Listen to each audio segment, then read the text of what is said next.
The political map is shifting in a way that could permanently destroy the Democrats' chances at winning the White House in future elections. This isn't a red wave, it's a red realignment. And if the projections hold, the Democratic Party could be on the ropes for the next decade. Before we break this down, please like, comment, share at Explain America. It helps us fight back against the media blackout of news that doesn't fit the narrative. We're going to tell you what these networks won't, and we're going to tell you the truth to the best of our ability. So, here's the story. According to official projections based on the most recent U.S. Census data, Florida and Texas will gain a combined 7 electoral votes in 2030, while California, New York, and Illinois, deep blue Democrat strongholds, are set to lose seats and electoral clout. Translation: the states that elect Republicans are growing. The states that elect Democrats are dying. Two groups, the Brennan Center and America Redistricting Project, one left-leaning institution and one right-leaning, supposedly, both forecast a loss of 11 to 12 House seats for blue states. That's not a margin, it's an extinction-level event for Democrats. If these trends hold, Kamala Harris would have lost 2030 by an even wider margin than she already did in 2024. In fact, with this new map, Trump's 2024 victory would have expanded from 312 to 322 electoral votes. The core issue? Americans are fleeing Democrat-run states in droves. They're leaving California, New York, and Illinois for cheaper housing, lower taxes, and better jobs in places like Texas, Florida, and North Carolina, all GOP-led states. That migration is shifting political power right along with it.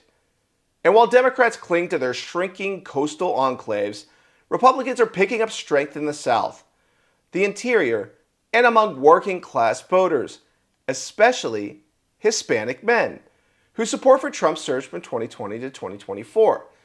Meanwhile, Democrats are openly panicking. One DNC hopeful admitted the party has to shed its elitist image and reconnect with the working class, a base it once dominated but lost to Trump. That's the reason behind all these awkward videos from the folks like Pete Buttigieg, who now has a beard, and Tim Walz.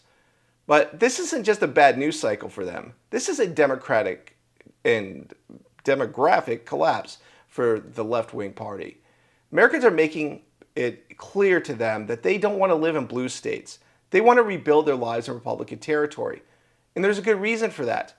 We have common sense and better policies. We care about our children. We want them to be safe. We want them to learn real things in school and not woke programming that's just trying to brainwash them into being Democrats. It's really enough is enough. And I think that a lot of voters who are tired of dealing with Democrats in their state are fleeing to red states. And where have we seen this before? Well, when America was the beacon of freedom around the world, millions of refugees came to the United States seeking a better life. We're getting that in a microcosm in the United States of America right now, where blue states act much like foreign countries, where American citizens are treated like strangers in their own land, and they're not allowed to have their own communities and their own institutions without them being under siege by DEI policies and diversity initiatives that are artificially and without merit upend our institutions and turn them into simply just rubber stamps for the left-wing program. That is the playbook. We've seen it in California. We see it in New York and New Jersey and Connecticut, other blue states where the data over and over again tells us people do not like to live there. The taxes are too damn high. The rent is too high. Everything is too high. The people are too high.